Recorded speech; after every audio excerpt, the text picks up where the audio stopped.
आज आप श्रवण करेंगे संतोषी व्रत गाथा और साथ में आरती। श्री गणेशाय नमः।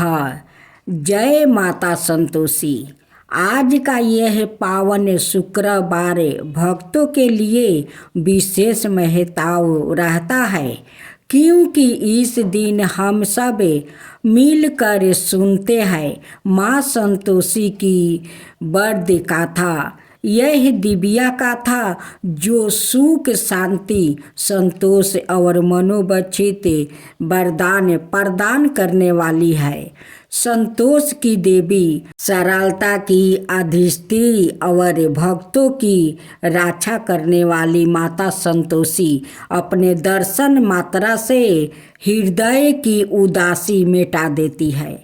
जो भक्त सच्चे मन से शुक्रवार का व्रत करते हैं और माता का नाम लेते हैं, उनके जीवन से दरिद्रता, कलह और दुख धीरे धीरे वो समाप्त हो जाता है। माँ अपने भक्तों की हर पुकार सुनती है और समय आने पर उन्हें ऐसा वरदान देती है जो उनके जीवन की दिशा ही बदल देती है। कहते हैं जहाँ संतोष है वही सुख है, और जहाँ सुख है वहाँ माता संतोषी का निवास है।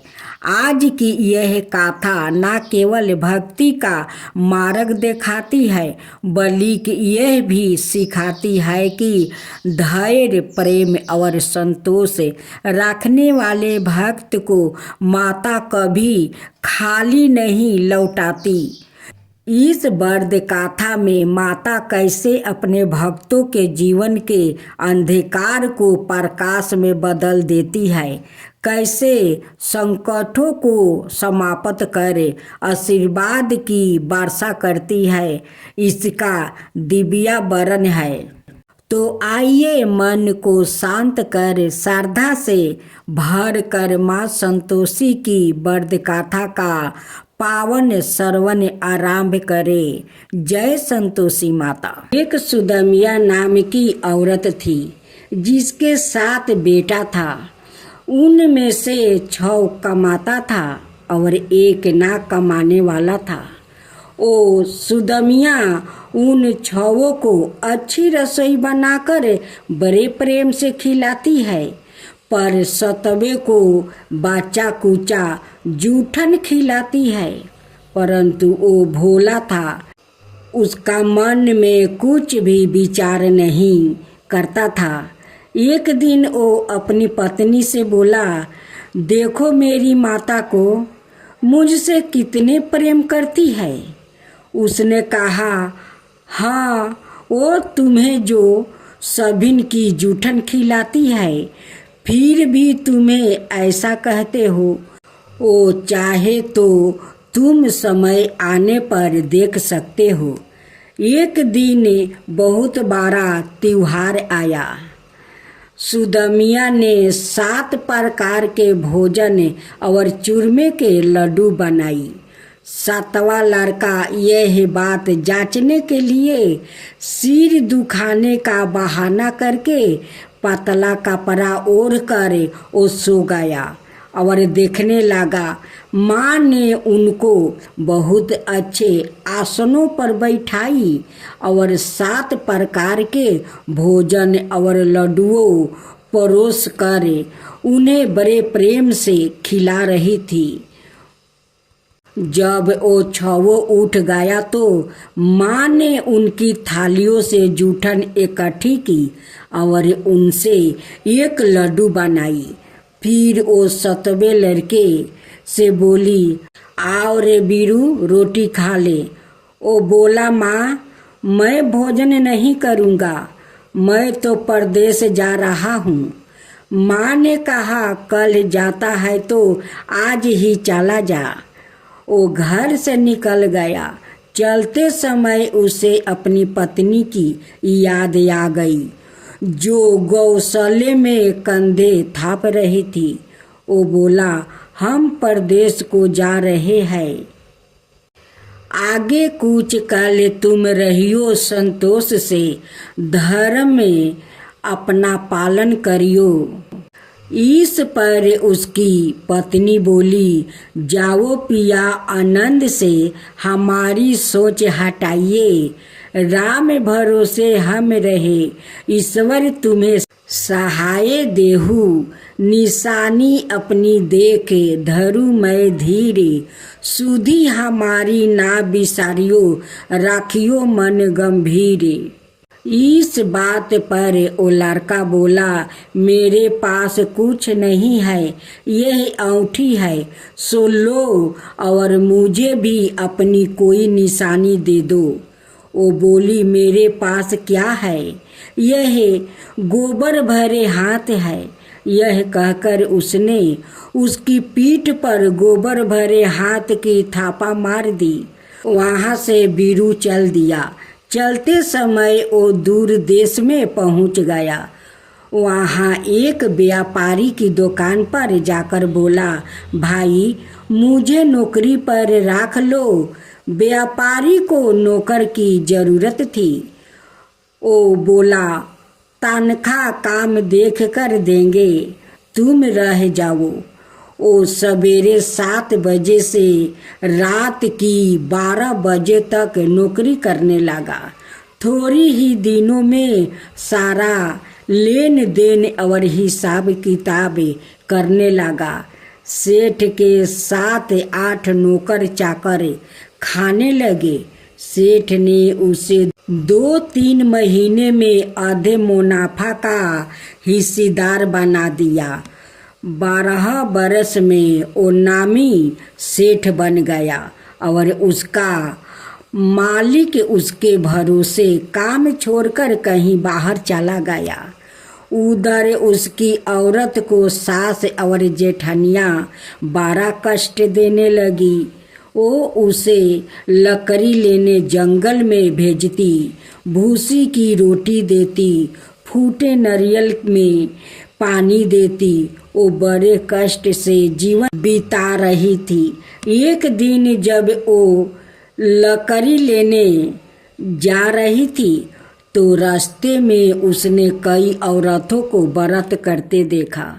वो पूछने लगी, बहनों यह किसका व्रत है, कैसे करते हैं और इससे क्या फल मिलता है?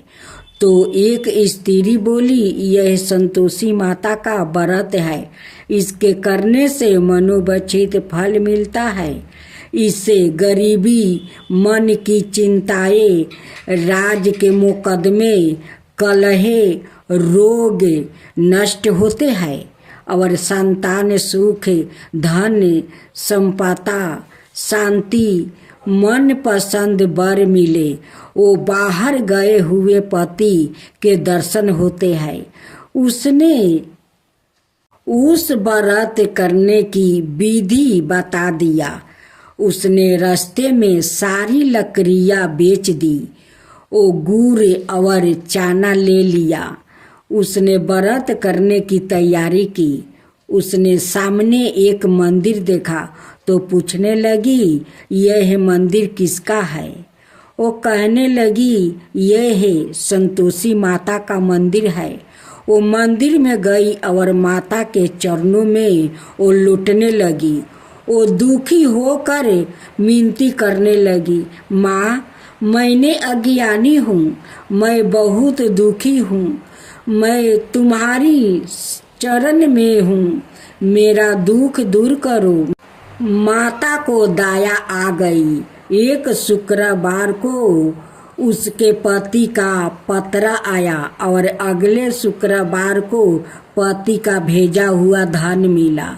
अब तो जेठ जेठानी और सास नाक से कुरा के कहने लगे, अब तो इसकी खातिर बढ़ेगी, यह बुलाने पर भी वो नहीं बोलेगी। वो बोली, पुत्रा और धन आवे तो सभी को अच्छा है। उसकी आँखों में आंसू आ गई। वो मंदिर में गई और माता के चरणों में गिरकर बोली, हे माँ मैंने तुमसे पैसा कब मांगा था? मुझे तो अपना सुहाग चाहिए। मैं तो अपने स्वामी के दर्शन और सेवा करना मांगती हूँ। तब माता ने प्रसन्न होकर कहा, जा बेटी, तेरा पति आवेगा। वो बड़ी प्रसन्नता से घर गई और घर का काम काज करने लगी। उधर संतोषी माता ने उसके पति को सपने में घर जाने और पत्नी की याद दिलाई। उसने कहा, माँ, मैं कैसे जाऊँ? परदेश की बात है, लेन देन का कोई हिसाब नहीं है। माँ ने कहा, मेरी बात माने, सवेरे नहा धोआ करे, मेरा नाम लेकर घी का दीपक जलाकर दंडवत करके दुकान पर बैठना। देखते देखते सारा लेन देन साफ हो जाएगा, धन का ढेर लग जाएगा। सवेरे उसने अपने सपने की बात सभी से कही तो सब दिलगी उड़ाने लगा। वो कहने लगा कि कहीं सपने भी सत्य होते हैं। पर एक बूढ़ी माँ ने कहा, भाई, जैसे माता ने कहा है वैसा ही करने में क्या डर है? उसने नहा धोआकर माता को दंडवत करके घी का दीपक जलाया और दुकान पर जाकर बैठ गया। थोड़ी ही देर में सारा लेन देन साफ हो गया, सारा माल बिक गया और धन का ढेर लग गया। वो प्रसन्न हुआ और घर के लिए गहने और सामान बेगरह खरीदने लगा। वो जल्दी ही घर को रवाना हो गया। उधर बेचारी उसकी पत्नी रोज लकड़ियाँ लेने जाती और रोज संतोषी माता की सेवा करती। उसने माता से पूछा, हे माँ, यह धूल कैसी उड़ रही है? माता ने कहा, तेरा पति आ रहा है, तू लकड़ियाँ के 3 बोझा बना ले, एक नदी के किनारे रख दे, एक यहाँ रख दे और तीसरा अपने सिर पर रख ले। तेरे पति के दिल में उस लकड़ियाँ के गूठर को देखकर मोह पैदा होगा। जब वो यहाँ रुक कर नाश्ता पानी करके घर जाएगा तब तू लकड़ियाँ उठाकर घर जाना और चौखट के बीच में गूठर डालकर जोर जोर से 3 आवाज लगाना, सासू जी, लकड़ियाँ का गूठर लो, भूसी की रोटी दो और नारियल के खोपरे में पानी दो। आज मेहमान कौन आया है? इसने माँ के चरण छुआ और उसके कहे अनुसार सारा कार्य किया। वह तीसरा गूठर लेकर घर गई और चौखट में डाल कर कहने लगी, सासू जी, लकड़ियाँ का गूठर लो, भूसी की रोटी दो, नारियल के खोपरे में पानी दो। आज मेहमान कौन आया है? यह सुनकर सास बाहर आकर कपट भरे वचनों से उसके दिए हुए कष्टों को वो भुलाने लगी। कहने लगी, बेटी, तेरा पति आया है, आ मीठा भात और भोजन कर और गहने कपड़े पहने। अपनी माँ के ऐसे वचन सुनकर उसका पति बाहर आया और अपनी पत्नी के हाथ में अंगूठी देखकर वो व्याकुल हो उठा। उसने पूछा, यह कौन है माँ? माँ ने कहा, यह तेरी बहू है, आज 12 बरस हो गया, यह दिन भर घूमती फिरती है, काम काज करती नहीं है, तुझे देख कर नखरे करती है। ओ बोला, ठीक है, मैंने तुझे और उसे देख लिया है, अब मुझे दूसरे घर की चाबी दे दो, मैं उसमें रहूँगा। माँ ने कहा, ठीक है, जैसी तेरी मर्जी। और उसने चाबियों का गुच्छा पटक दिया। उसने अपना सामान तीसरी घर के भीतर वो राख दिया। एक ही दिन में राजा का सामान ठाट बाट वाले बन गया।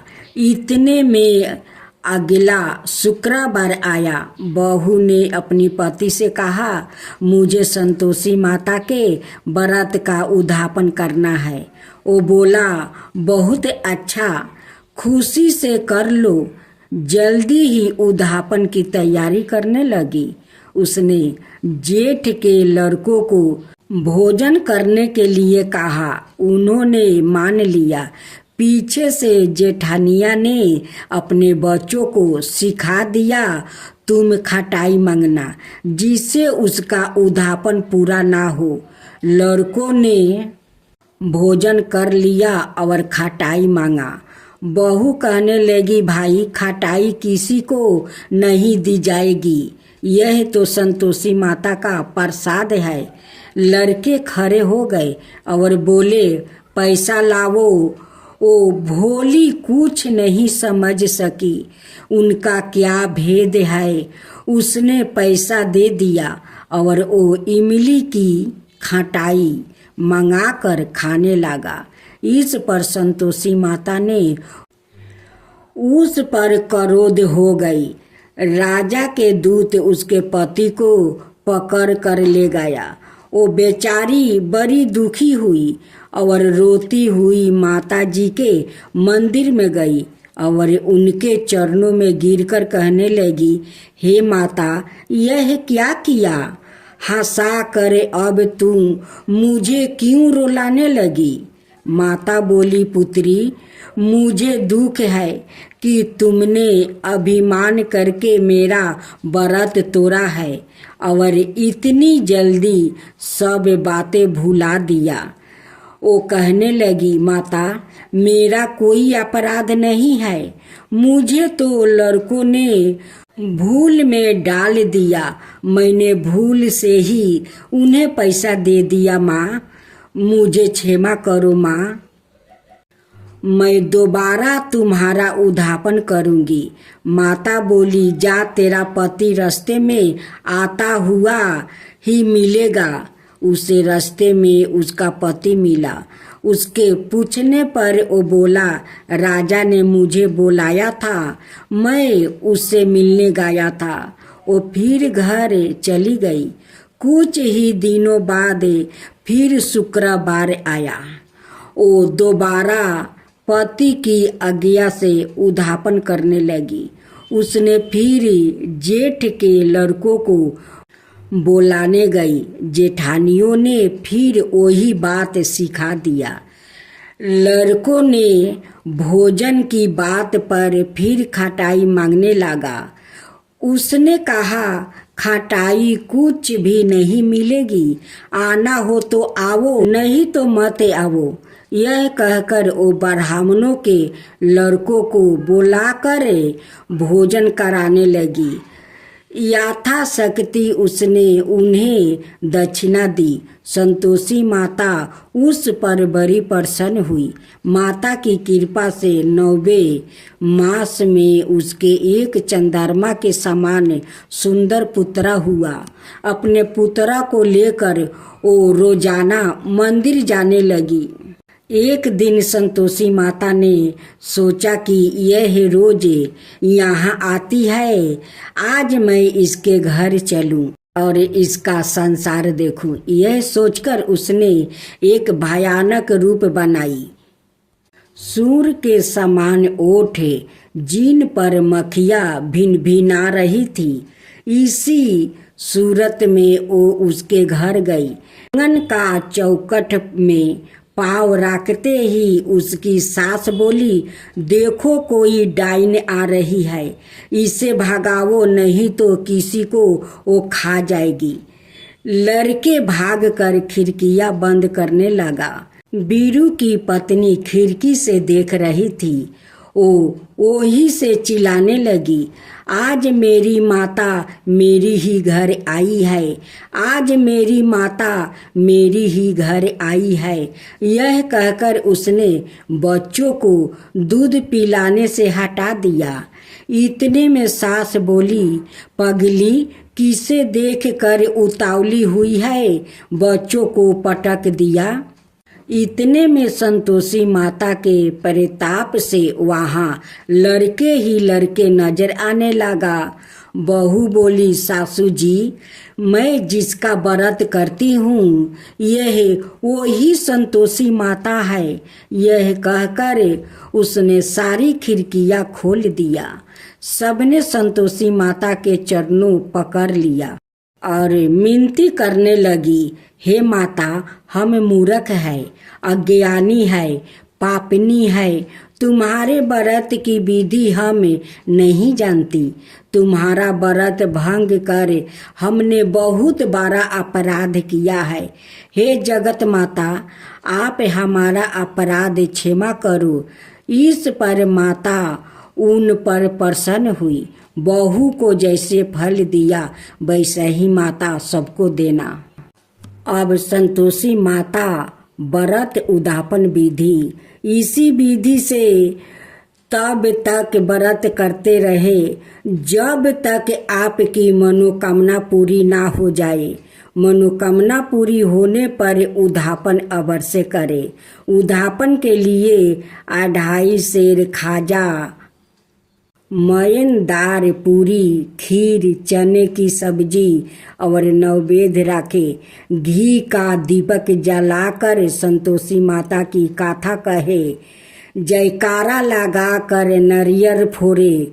इस दिन घर में कोई खटाई ना खाए और ना ही किसी को कुछ भी खटाई दे। इस दिन 8 लड़कों को भोजन कराए। लड़के अपने कुटुंब के हो तो अच्छा, ना हो तो ब्राह्मण, बालकों, रिश्तेदारों, पड़ोसियों के लड़कों को बुलाए। भोजन करा के यथा शक्ति दक्षिणा दे, जिसमें पैसे के स्थान पर कोई फल देना अधिक अच्छा होता है। इस तरह विधि पूर्वक पूजा उद्यापन से घर में संतोषी माता की कृपा सदाए बनी रहती है। तो बोलो संतोषी माता की जय। मैं तो आरती उतारूं रे संतोषी माता की, मैं तो आरती उतारूं रे संतोषी माता की। जय जय संतोषी माता, जय जय माँ, जय जय संतोषी माता, जय जय माँ। बड़ी ममता है, बड़ा प्यार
जय जय संतोषी माता, जय जय माँ।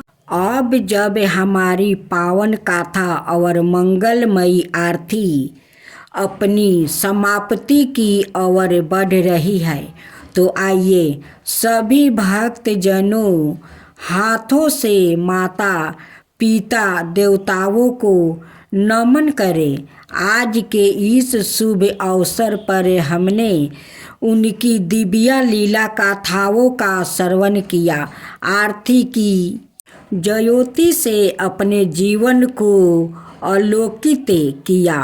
अब समापन के इस पवित्र क्षण में हम प्रार्थना करते हैं कि प्रभु की कृपा ऐसी ही हम सब पर ओ बनी रहे, हमारे घर परिवार में सुख शांति और समृद्धि का वास हो। आइए भक्ति भाव के साथ अंतिम में वंदना करें माँ संतोषी की। अपने हृदय में माँ संतोषी की प्रति श्रद्धा को सजाए रखें।